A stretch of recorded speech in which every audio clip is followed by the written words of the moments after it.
So there's obviously a couple new things. So first of all, we're still creating a confidence interval, right? An interval that represents a population parameter for a specific situation determined from values corresponding to a sample mean for the same kind of situation. So, all right, so here, this is 7.2 in your book. The main goal of the section is to present methods using a sample mean x bar. Remember, you guys need to know the notation x bar versus mu to make an inference about a value of the corresponding population mean, mu. You have a point estimate. Again, we've heard that term before. Point estimate is the sample statistic that we are using to approximate the population parameter and create our interval. So obviously, if we are estimating a population mean, a sample mean would be a good point estimate. Our confidence interval is now for the true value of a population mean. And then the last thing that we're going to do is find a sample size that is necessary to estimate a population mean. So that's kind of the last part of this section. We'll see if I get to it today or not. Here is the formula for a confidence interval for a population mean. Actually, there are two formulas. And the reason, let me see if your book even talks about. What kind of, what do you call it? Critical value did we find before? The critical value that we determined before for a population parameter was a critical Z score. I don't know if you see a new little thing here, but this is a critical T score. So we've looked at what we call a standard normal distribution curve. We've looked at a normal distribution curve, and now we have something called a student T distribution curve. So before I get into finding the confidence interval for a population mean, there are two situations that we need to consider, okay? The first situation is whether or not the population standard deviation is known. So the first situation is sigma known. And the second situation is that sigma is unknown. So sigma is the population standard deviation. So do we know something about the population, meaning do we know the population standard deviation for the situation or do we not? If we do, then we still have, a critical value that is a z-score. And so we would find that the same way that we would before. But if sigma is unknown, and this is very typical, and I think they even have more examples of this in your book than the other scenario, you're going to have now a critical value that is a t-score. T of alpha over 2. It's a t-score. So let's look at that student T distribution. That's what it's called. So now we're on a student T distribution, which is still normal looking and symmetric, right? But you could see that, so the green curve here is the standard normal distribution curve, and you can see that I have two different student T distribution curves, relative to that green one, and their width and their height is very dependent on sample size. Right? So a smaller sample size will have more of a width and lower height, but the larger the sample size on a student T distribution, the more we are approaching a standard normal distribution, right? But the student T distribution is used when we have more unknowns. So the student T distribution has the same general shape and symmetry as the standard normal distribution, but it has greater variability that is expected with small samples. The student T distribution has the same general symmetric bell shape as the standard normal distribution, but has more variability with wider distributions, as I just read that, so they repeated it. The student T distribution has a mean of 0, but the standard deviation varies with sample size, but it is greater than 1. So that is the difference between SND curve and the student T distribution curve. As the sample size n gets larger, the student T distribution gets closer to the standard normal distribution. So obviously the shape of it is dependent on sample size. So we have something added now called degrees of freedom that we have to consider, which is found by n minus 1. Take your sample size and subtract 1. And that is what is called degrees of freedom. Now, degrees of freedom are needed because obviously the shape is dependent on how the sample size changes. So if we're looking for critical t-scores, which is what we're going to find next before we do anything else, how do we find what we call critical t-scores, a critical value in a student t-distribution? We need to have this extra piece now. What are the degrees of freedom? So I'm going to write DF. So DF is our degrees of freedom. And you need to consider not only degrees of freedom, but also, area or vice versa. So there's similarity with finding, area under this curve or a critical t-score versus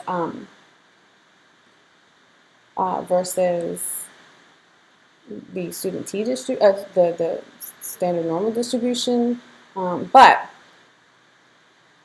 we did it on a graphing calculator, and the thing is that not everybody has the same stuff on the graphing calculator. So some of you are going to have the trick, and some of you are not. So I'm going to show it both ways, and then you guys do whichever method works for you based on what you have. Before, you see, this is how we would find the area under a curve or vice versa on an S&D curve. You'd use tables. Obviously, the calculator is more accurate because these are limited. So I have to scroll down here to table A3. So you guys go to table A3, the t-distribution, critical t-values. This is a table that we're going to use to find what we call critical t-scores. And it's limited. You could look at the degrees of freedom. They're limited. Obviously there's more situations than this. If you do have the trick on your calculator, then that would be more accurate. But if you don't, then you have to use the table. So I'm going to do it both ways. How do we find critical t-scores?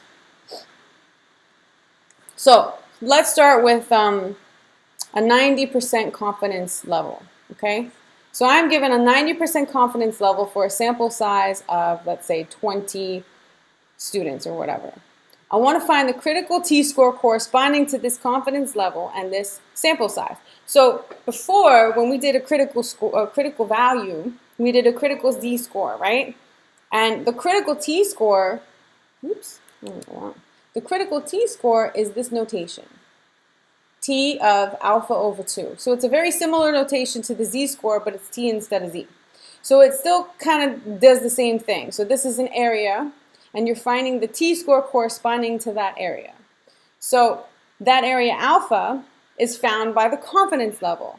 So remember, when we're given a confidence level, automatically we're given alpha because it's the complement. I can always find alpha by doing 1 minus the confidence level. So this one, in this case, is 0.1. So alpha here is 0.1 because the confidence level is 90%. Again, like before, we wanted alpha over 2. So I'm going to do that part also, right? I need to divide alpha by 2. So let's do that now. Alpha over 2, alpha is 0.1, so 0.1 divided by 2 is 0.05. So what I want to find is t of 0.05. This is my critical t-score in my notation. Now, I'm going to draw the curve and all that stuff. You guys will get to the point where you do it enough, you might not need to draw everything, but I'll draw it. You know that a student t-distribution, we just said, was symmetric and bell-shaped, but I'm going to label it now as a t-distribution. So I always label my curves, right? SND, ND, t-distribution, they're different. The center is still 0, but I also now need degrees of freedom to deal with this. And degrees of freedom, n minus 1, are very easy to find, but you have to have a sample size, which I gave you. Your sample size here is 20. Your degrees of freedom are 19. Now, I want to find a critical t-score, right, with an area of 0.05. Let's say in the right tail, the critical t-score is here. The concept of a critical t-score is the same as the concept of a critical z-score, but we're going to find it a little bit differently. So let's do the table first, okay? Just in case you guys don't have the calculator trick. Sometimes the table is faster than the calculator too. Here is my t-distribution, critical t, table. And there are different types of tables, but they all have the same kind of numbers and they kind of work the same way.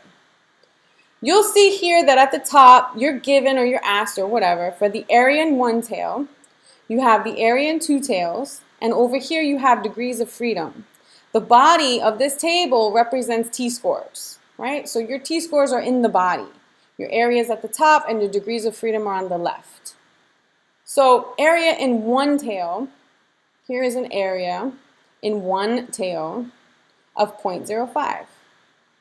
So my area in one tail is 0.05, which would correspond to an area in two tails of 0.1, right? So if I double it, I would get two tails. But my area in one tail is 0.05. Now, what were my degrees of freedom? My degrees of freedom were 19. So I'm going to take my area in one tail of 0.05. So this is this column. My degrees of freedom of 19, which is this row, and I'm going to match them up, right, to get my critical t-score of 1.729. 1.729. So my critical t-score for this case is approximately 1.729. What do I need? Area, and I need degrees of freedom. Line it up. What's the area in one tail? Or do you know the area in two tails? Line it up with the degrees of freedom. In this case, my area in one tail was 0.05. My degrees of freedom were 19. Line it up, and I get 1.729. That is my critical t-score. So let me show you the calculator trick. You guys can decide whether or not you want to use that. If you have this, not everybody has it. If you don't have it, it's something that you would have to download. So I don't necessarily suggest that because it might, I don't know. Obviously the table is not hard to use and it's fast. Sometimes it's faster on the table than it is on the calculator. So let me upload my calculator. So I'm going to show you how to do it. Now, when you guys are doing your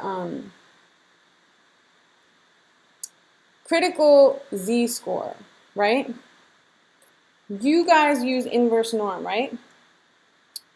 So it's the same idea on the calculator with this, it's just inverse t. Inverse t, area to the left, degrees of freedom. So, like I said, some of you are going to have that and some of you are not. So let me show you my calculator and you guys see if you have it. You're going to find it in the same place that you find inverse norm. So second bars for distribution because we're in a different distribution. So on me or mine, it's inverse t, see? So I have like t CDF, just like normal CDF. I have inverse t, like inverse norm. But some of you are not going to see that. I don't know if anybody does not have that. Does anybody not have that? Just out of curiosity, does anybody not have that? Yeah, so some of you have done it. Some, yeah, probably dependent on the calculator you have and whether or not the program was downloaded. If you don't have it, use the table. If you do, you could use either. But let's assume that you have it just to show you. We'll get the same value anyway. Inverse t is going to ask me for area, degrees of freedom. Area is always the area to the left. So I have right now the area to the right. So I'm going to do 1 minus that. 1 minus 0.05. And then my degrees of freedom were 19. Okay, paste. That's what it looks like if you have, the 83 or an older calculator. And you get the same thing, 1.729. Obviously, it's rounded in the table, right? They don't have all of the digits. We round t-scores to 3. 1, 2, 3. So 1.729. You get the same thing either way.